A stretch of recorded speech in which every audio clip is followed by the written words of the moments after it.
Our settling song this morning is Come Sing a Song With Me. The lyrics will be up there. They're also in the teal, not the teal hymnal, the gray hymnal, 346. Please stand if you like. We'll sing all the verses.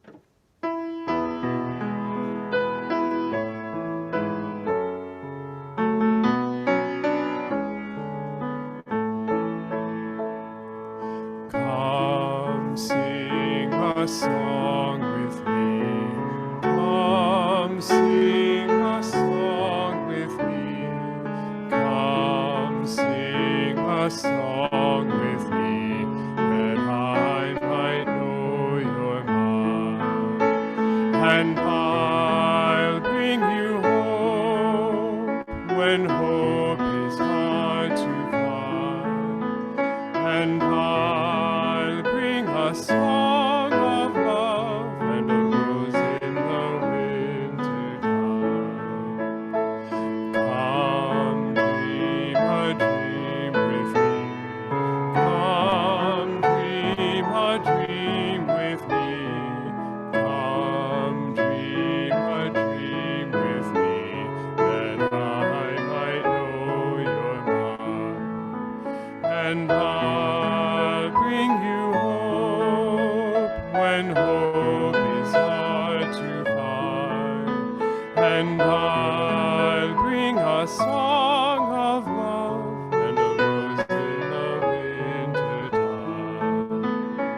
Come walk in rain with me.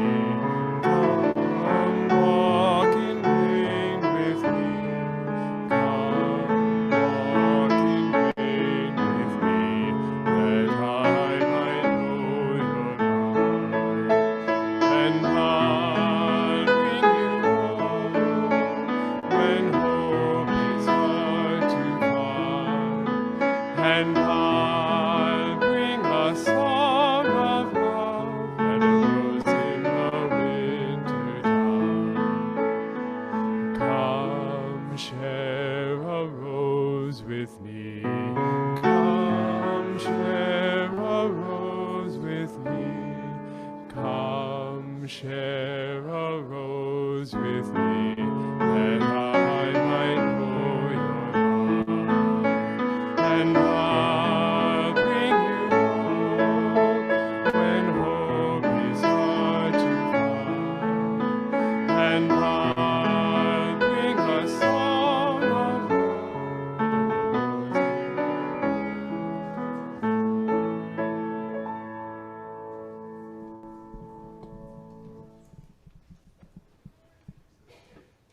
Hey, everybody. My name's Chris, or Christopher, or whatever's going to make your day better. This is a poem I chose by a poet named Francis Delario. He's from Philadelphia, I believe. It's called Ground Rules.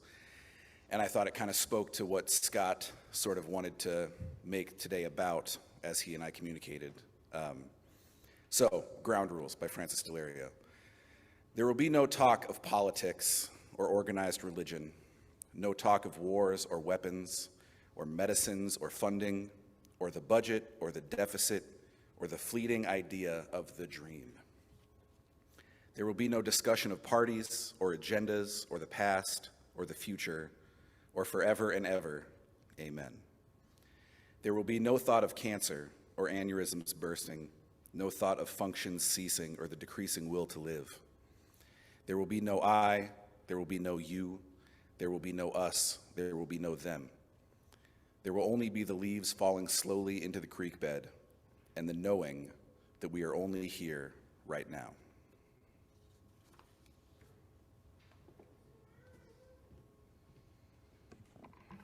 Our second reading this morning is a poem from Rumi, A Great Wagon. Today, like every other day, we wake up empty and frightened. Don't open the door to the stuff and begin reading. Take down a musical instrument. Let the beauty we love be what we do. There are hundreds of ways to kneel and kiss the ground. Out beyond ideas of wrongdoing and right doing, there's a field. I'll meet you there. When the soul lies down in that grass, the world is too full to talk about. ideas, language, even the phrase each other doesn't make any sense. All right.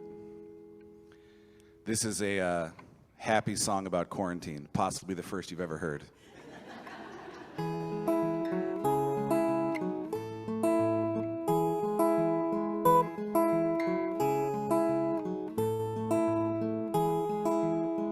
Well, I've been staying up late, I've been sleeping in, I've been reading Walden 5 pages at a time.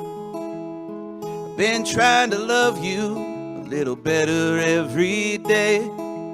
I've been learning not to need a thing.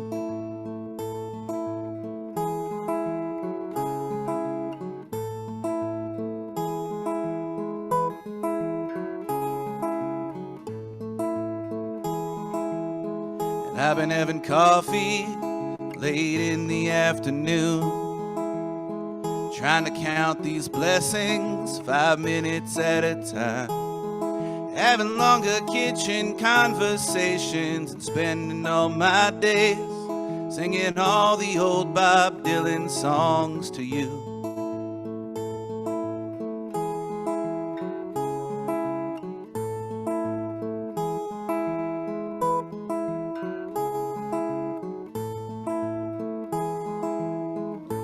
And they say better days are on the way, but I ain't really sure. 'Cause the days they said were bad, some of the best I'd ever had. And I know it's foolish, but it'll take a couple more.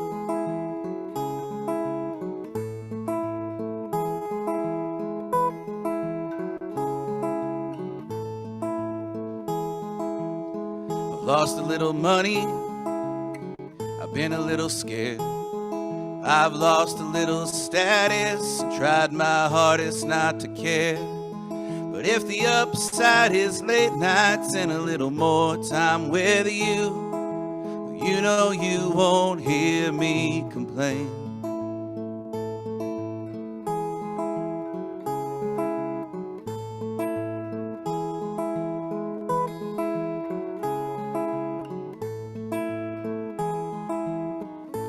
And they say better days are on the way, but I ain't really sure. 'Cause the days they said were bad were some of the best I'd ever had. And I know it's selfish, but it'll take a couple more.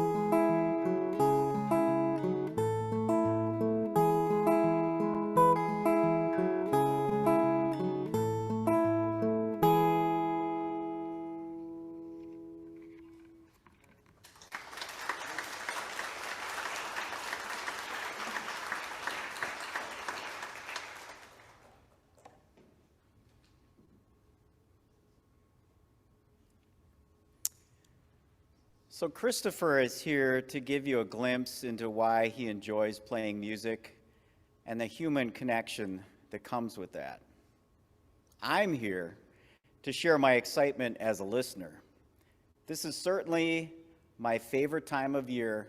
My family will certainly tell you that. It's a vacation right in my backyard that we call the Mile of Music. As a fellowship, we have some cool connections to this year's festival. Our own Ty Elfert and Eric LaVille will be performing several times as the folk duo Cypress Dreams. Fellowship members Laura Thompson Ringeisen and Jacqueline Kottman Hittner will share their passion for music as members of the music education team.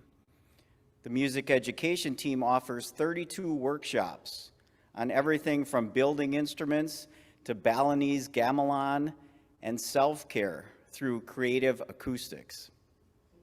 And there are 193 bands at the Mile of Music. Yes, it's all a bit daunting. So much talent spread out over 4 days in downtown Appleton. So where do we start? My excitement for the Mile of Music increases when I help people draw a roadmap to the mile. I'm here to help with a few words about 9 of my favorite artists at Mile 9. These are a few of the artists that I'm especially excited to see.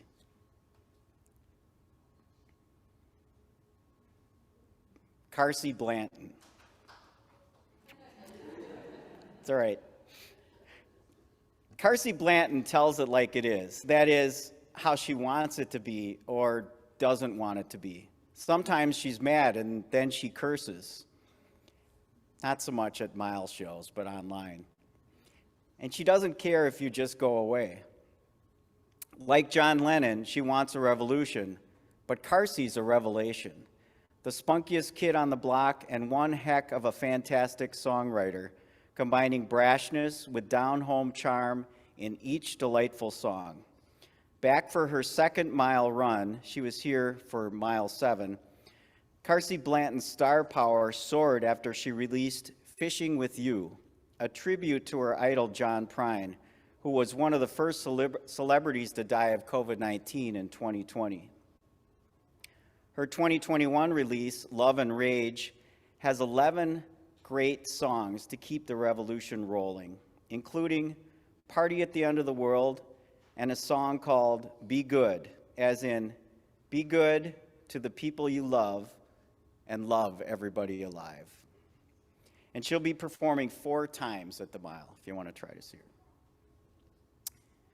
her. Dos Santos is the next band that I'm excited about. An exciting first for the Mile this year is the presence of 3 Spanish language bands. Singer-songwriter Renee Ghost, rock and roll Americana band Making Movies, and Dos Santos. Dos Santos is a Chicago quintet with a many-faceted sound, combining jazz, psychedelic, Latin dance, progressive rock, and cumbia, a musical style that originated in Colombia. This isn't exactly Americana, or is it? Certainly the roots of all great American folk music are global in nature. In this case, Dos Santos creates a fascinating hybrid sound, complete with unapologetically political messages, just when we need it at most. Lead singer Alex Chavez readily admits that their Latinx potpourri is no wheel reinvention. But with songs like A Tu Lado and White Lies from their 2021 breakthrough City of Mirrors, it's an Appleton dance party desde hace mucho tiempo. If you know what that means, then I translated it correctly. They'll be performing 4 times during the Mile. The Accidentals definitely deserves applause. After falling hard for the Accidentals during their ubiquitous online presence in 2020, they exceeded my expectations in their Mile Music debut last summer. In fact, a sad, rainy day turned into the best show I've seen in 8 years at the festival. As the rain poured down, they unplugged from the big stage, kind of like we did today.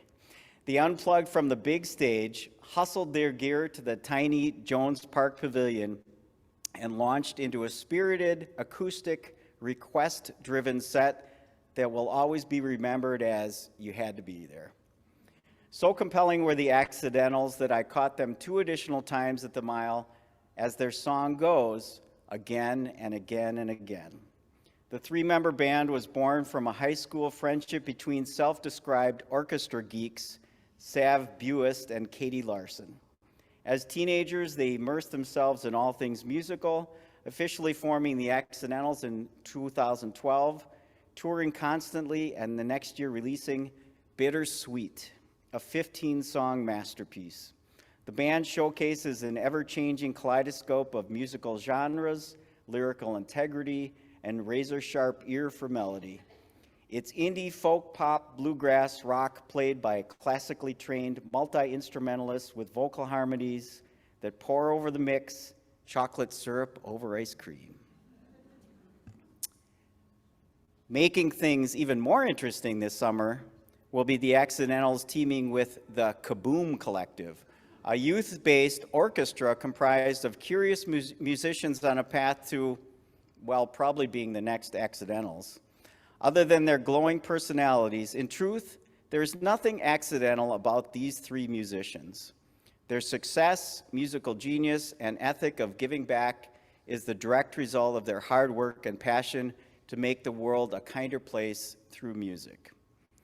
You can only see the Accidentals once, and you can see them with the Kaboom Collective 2 other times. Ben de la Cour. Ben de la Cour isn't your typical song and dance man. The genre label he created for himself, American Noir, defines the dark intrigue that surrounds his music. On songs like Uncle Boudreaux Went to Texas, the musings from this former boxer and death metal guitarist are story songs with an undercurrent of misadventure and mystery. On electric and acoustic songs alike, de la Cour's baritone washes through you like an old movie drenched in moral ambiguity. On his 2020 album, Shadowland, he rips out your heart with the song God's Only Son, only to bring you to tears with Amazing Grace, Slight Return. Beware, there's no attempt to save the wretches in Ben de la Cour's Amazing Grace, especially if they're jerks named Tucker. Now you want to go hear that song. That's the whole idea. Amazing Grace, Slight Return. De la Cour is full of lyrical expression, vivid but not preachy, pensive but not overtly self-referential, and tales of homicide and alcoholism notwithstanding. As long as you don't talk during his shows, he's actually as mirthful as he is noir.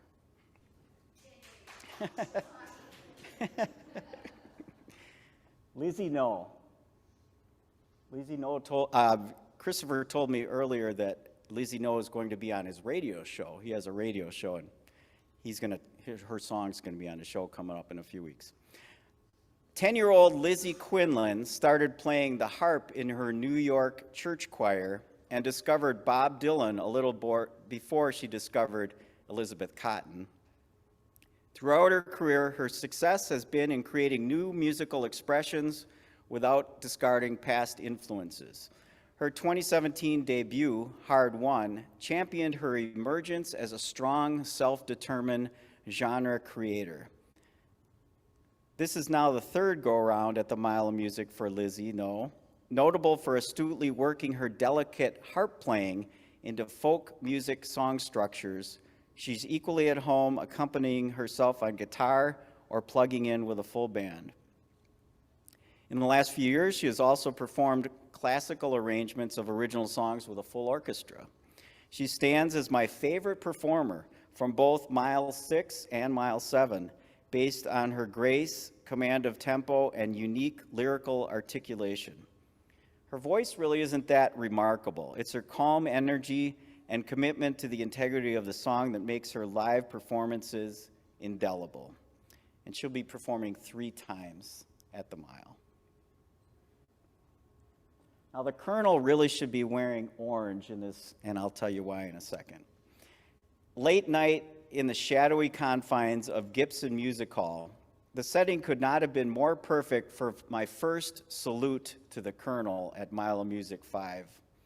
Wearing his signature orange leisure suit, we watched him rifle through his catalog of quirk country ditties, showing off his wit and talent. The very best country artists are a little sheepish about calling themselves country artists. But the genre isn't the problem. It's the formula that sucks talented musicians into writing about sugar shakers or putting a sappy line in a song exactly where you knew it would be 3 songs ago. The Colonel likes to call his music diet country. What he brings to country music is a superior formula for great songs in any genre, and he does it as well as Tom T. Hall or Roger Miller. You always know the songs will be raucous and jovial. Let's also hope the orange leisure suit is back from the cleaners in time.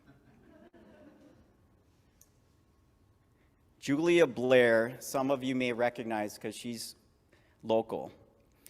The first hint of Julia Blair's intrepid voice can elicit an inaudible gasp from the crowd. If you've been there, the anticipation is palpable. While her masterful 2022 release, Better Out Than In, is her official solo debut, her enigmatic talent has been popping up in and around Appleton well before the Mile of Music transformed the music scene in 2013. Those were her Holy Sheboygan days. Then there was and is Dusk, also performing at this year's Mile. Julia Blair, the solo artist, where we get to hear her sing on every song, is what we've been waiting for.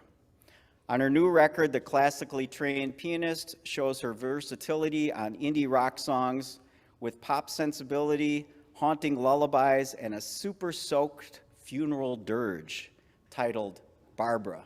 This is another one to write down. Barbara, Julia Blair. As it turns out, Barbara probably wouldn't be happy with the lack of funeral planning, but most of all, she'd have preferred not to die. Even with solid Appleton roots, Blair's local performances are few and far between. She'll be heading back out on tour soon. Her rising star status makes her Mile of Music solo shows and her performances with Dusk especially enticing this year. She'll be playing 4 times and 2 additional times with Dusk. Celise. Celise Henderson synthesizes blues, rock and roll, dynamite, and roots music into a soulful package of power. A well-known talent in several media, Celise has made a joyful pivot into performing her own songs as an Americana artist. She's also a poet, an actress on television and in musical theater, and a collaborator with a plethora of big-time musicians across musical genres, including Melissa Etheridge and Allison Russell. Quite recently, she played guitar on stage with Lizzo on Saturday Night Live. Inspirational and righteous, many of her songs come straight from her consciousness. On her song Freedom, she exhorts, "We are just like you. We bear the shoulders of truth. Look at all this frustration. Look at all this regret. Look at how we've been broken. And they tell me how we're the threat. These words are not just to comfort me. I sing for equality." Coming off an appearance this month at Newport Folk Festival and a tour with Brandi Carlile, Celise is arguably the highest profile performer at this year's Mile. And she's only performing on Sunday. She has 2 shows on Sunday. You recognize this man.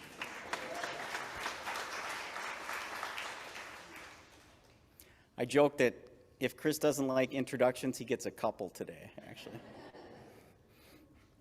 Over 650 bands have played the Mile of Music. Only 2 artists have played every single festival. Christopher Gold, based in Appleton, is one of them.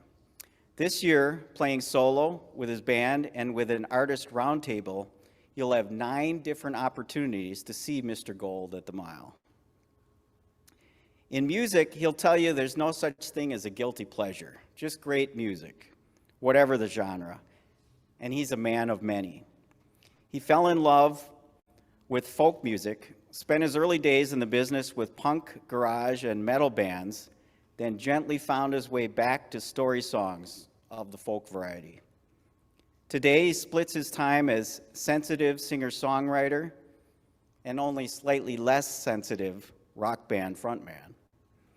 The New Old Things, formed in 2014, evoke the spirit of the Rolling Stones with a touch of punk and 90s spunk.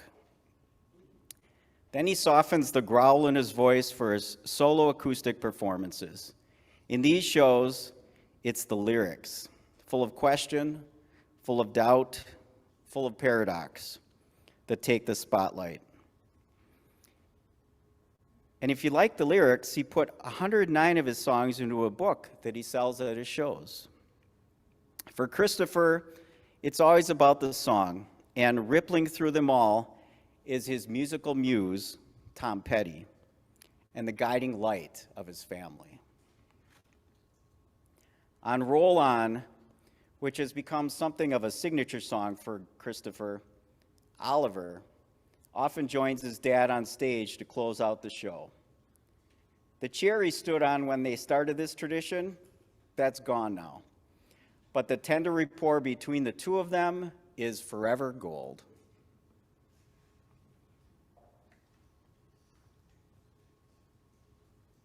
That was really something.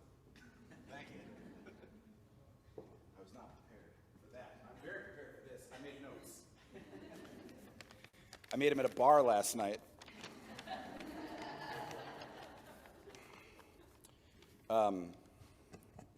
There was a lot of back and forth leading up to me doing this. I'm not familiar with this flavor of church. I was raised Southern Baptist, so I don't go to church no more. So Scott asked me to do this, and I was like, well, I don't really do the church thing because, some of their ideas about the LGBTQ community and that kind of thing. And he informed me that, no, it's totally cool. We're very forward-thinking. I was like, right on. And then I said, there's this other problem about me doing a sermon at church. And he goes, what's that? And I go, I don't know if there's a God or not. Maybe. I hope so. That'd be cool. And he goes, oh, I don't either. That's fine. I said, oh, okay. There you go. Then he said, so are you comfortable doing a sermon? And I was like, well, I don't want to call it that. And he goes, what do you want to call it? And I said, well, anything else is fine, just not that. And then the last thing was I got kind of like a forum email telling me how the day was going to go and saying that I should dress business casual. I don't know what that means. So just to kind of cover my bases, this is what I wore on stage last night. So it's business, basically. Like I said, I was raised Southern Baptist. There was a path ahead of me that was going to end up with me being like a youth pastor.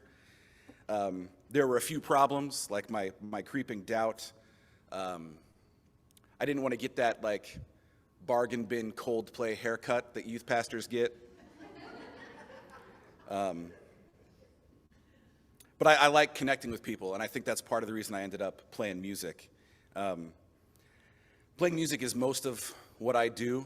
Most of my shows are solo shows. They're quieter affairs, but there's a lot of, talking, we'll call it, in the show. There's a lot of humor.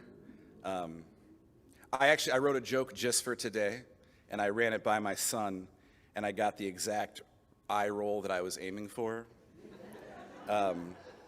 When you tell your 13-year-old son a joke, I've clocked 4 or 5 different flavors of eye roll. The joke I hit him with today was, I've never been that comfortable in church, but I should be, because, I have the long hair and the beard. Jesus and I have the same stylist. And also being a musician, I'm up very late Fridays and Saturdays, so when I rise again on the 3rd day, it's a bit of a miracle. Hey! So, I went to the dentist once, grammatically. One of the times that I went to the dentist, I've been 3 times. One of the times I went to the dentist, they said, so what do you do? And I said, I'm a musician. And they said, no, for a living. And I think about that question a lot. I think about just how odd it is that that's almost always the first question you get. What do you do? And I was talking to my sister a couple weeks ago, and I said that my ambition in life is to be able to answer that question. When people say, what do you do? I want to say, I be Christopher Gold. Sometimes that means songs and stories and traveling and shows. Sometimes it means folk music. Sometimes it means rock and roll music. Sometimes it means hosting a radio show. Sometimes it means publishing articles in the newspaper. Sometimes it means I've officiated 6 weddings. I managed a tattoo shop. I was a guitar repair guy. I'm a husband. I'm a father. And I deliver non-sermons at unchurches, apparently.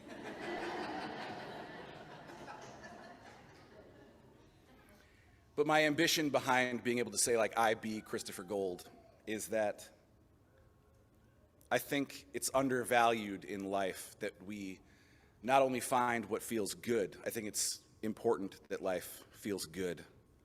Whatever reason you have for thinking that we're here, wherever you think we're going next, we're only here for a little bit, and it would be odd to me if it wasn't supposed to be an enjoyable experience. But I think there's not enough value placed on that, and more importantly, on doing what feels right.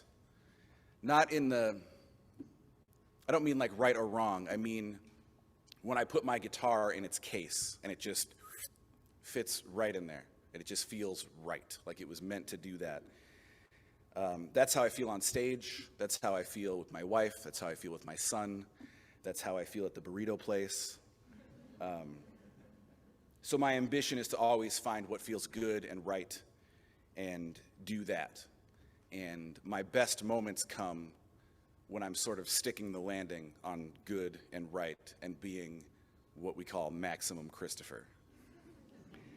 I had a show in Iowa, and I got there, and I loaded in all my stuff, and we set up our merch at this table.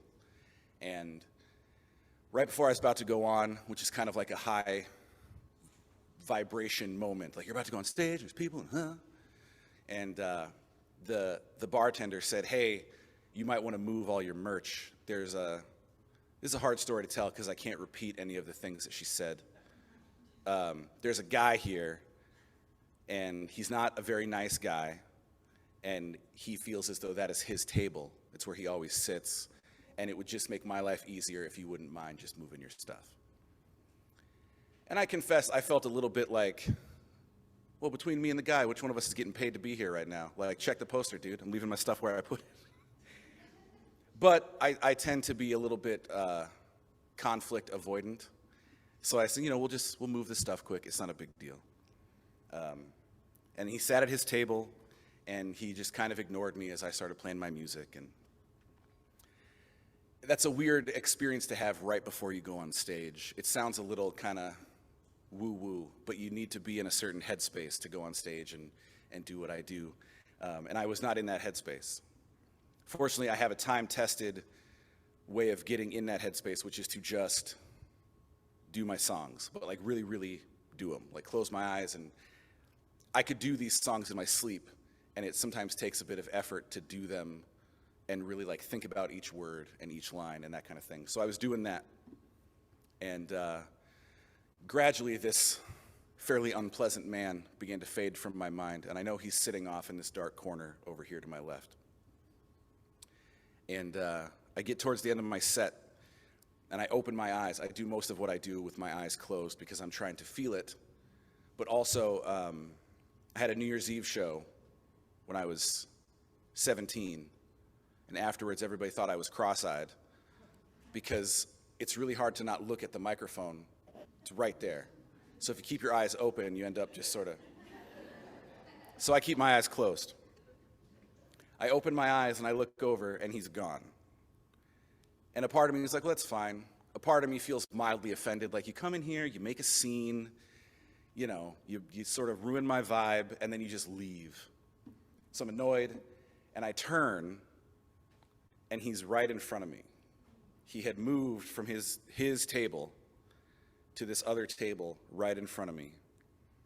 And I keep doing what I do, and I'm telling my stories, and he starts like laughing at some of the stories. There's a fair bit of humor in my show, bless you.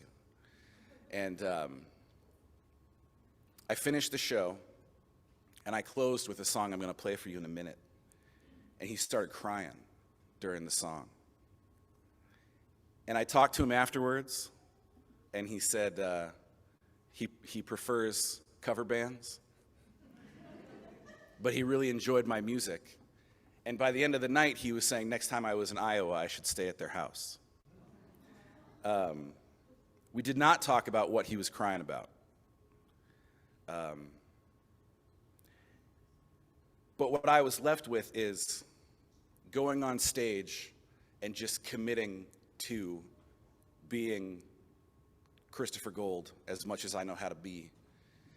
Somehow, that opened this guy up. And I don't know if he was crying because something got in, or if he was crying because something was coming out. But the fairly simple and yet incredibly difficult act of just being myself, regardless of the circumstance or the friction or the crowd or the whatever, opened this guy up enough that something could get in or out. And I'm left thinking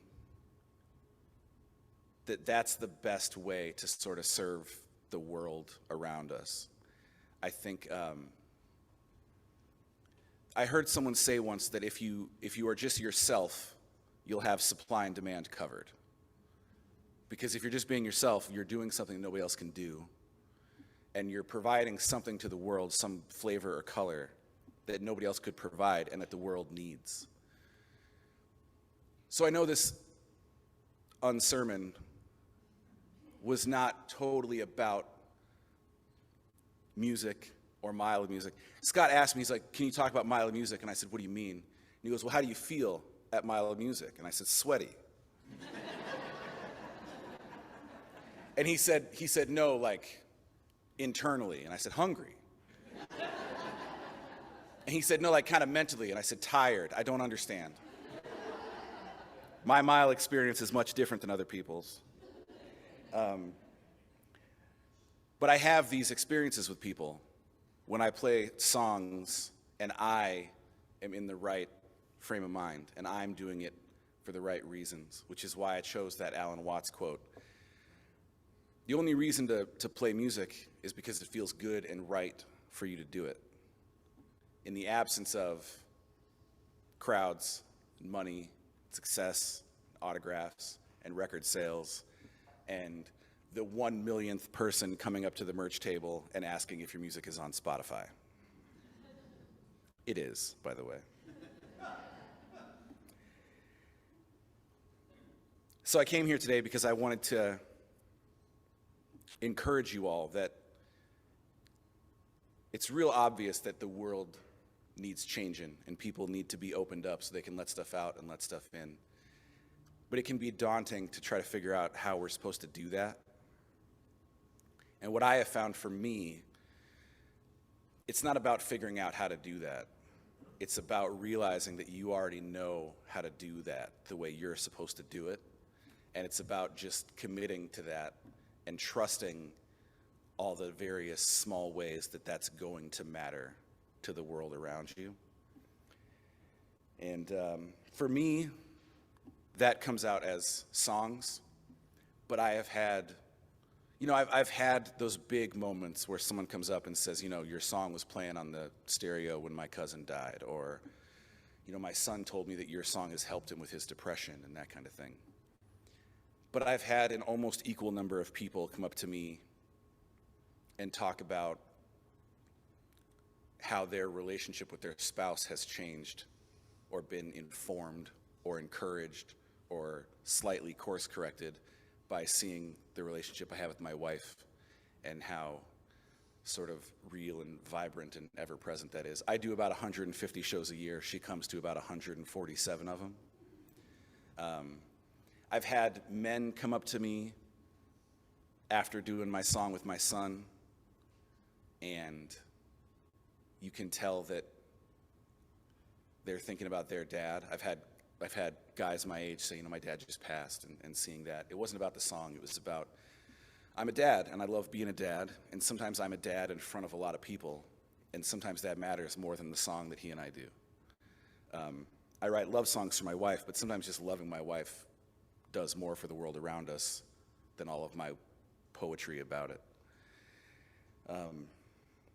I've even had, I've had women come up to me and say, that song you wrote about your son, my husband told me that he feels that way, and you didn't quite know how to say it.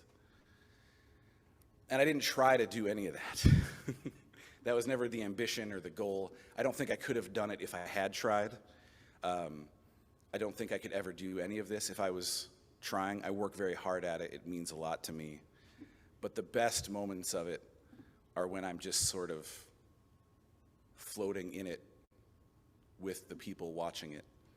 And there's a version of that for all of us. It might not be on stage, but there's something that you do that only you do that makes you feel at ease and makes you feel good and right. And if it's cool with you, I'll play that song now. Funnily enough, I did not really know exactly what Scott was going to say about me.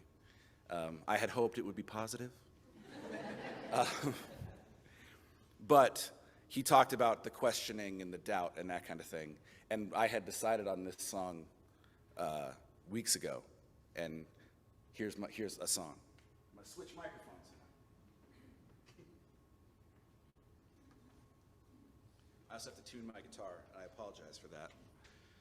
But tuning is a lot like airplane maintenance. It's frustrating to sit through, but you're always glad you did. This is fun. Thank you very much for having me.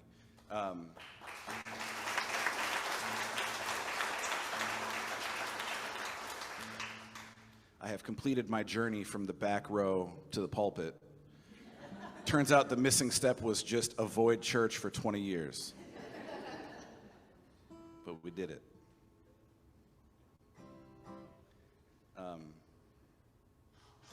Yeah. I'm glad the Colonel's cleaning that suit now. I gave him a hug once before he had started doing that. I like his music. I have his record. It's good. All right. Here's a song.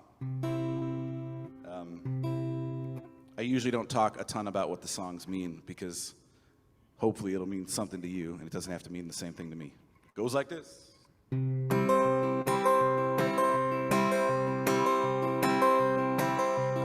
Give up everything I have.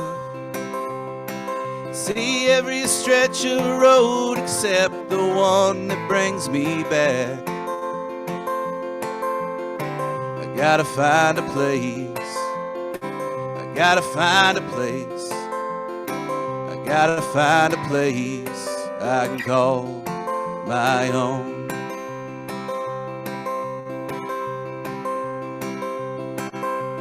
Where you're from is just something to be carved into a stone below your name and above a date. I gotta find a place.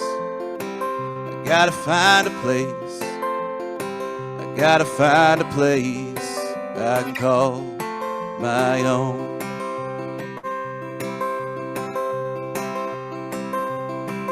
'Cause I have seen that house up on the hill where the people told me that was that, but I am searching still.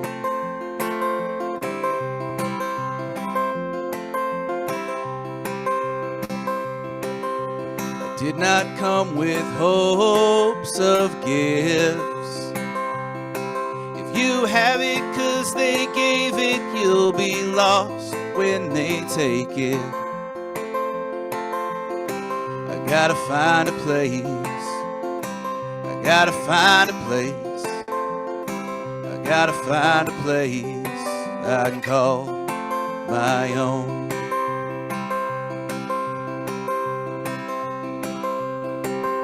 So I will take only what can be kept. It's better to sleep on your own floor than on a borrowed bed.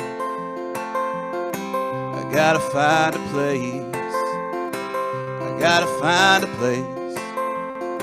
I gotta find a place I can call my own.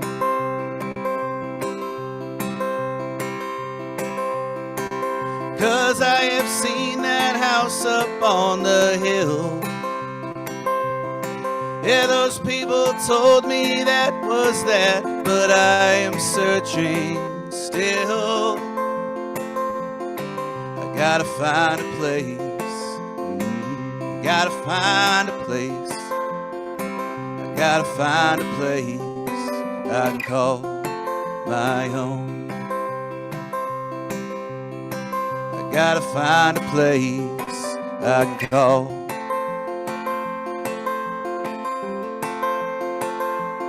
my own.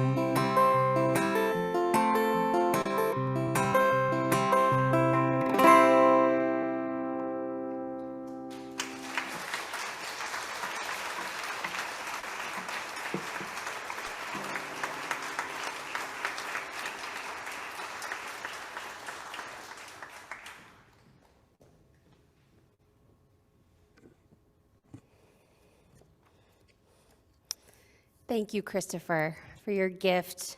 And I'm so glad I didn't scare you off with the business casual thing. Most preachers are just happy to know that that's the level. Our time together is coming to a close, which means our time to return to the world and to our daily lives is beginning. Remember that there are always ways to get connected here, to meet new people, try new things, and to live your values out loud. Be sure to read the weekly scroll email, or let us know if you want to be added to that mailing list, and check the order of service for some highlights about what's coming up. I invite you now to consider something from today's service that you want to carry with you into your week. I know I have an entire list of 9 new artists that I want to check out, but maybe there was a topic, a phrase, a moment in a song that you want to hold in your heart to inspire and empower you until we're together again.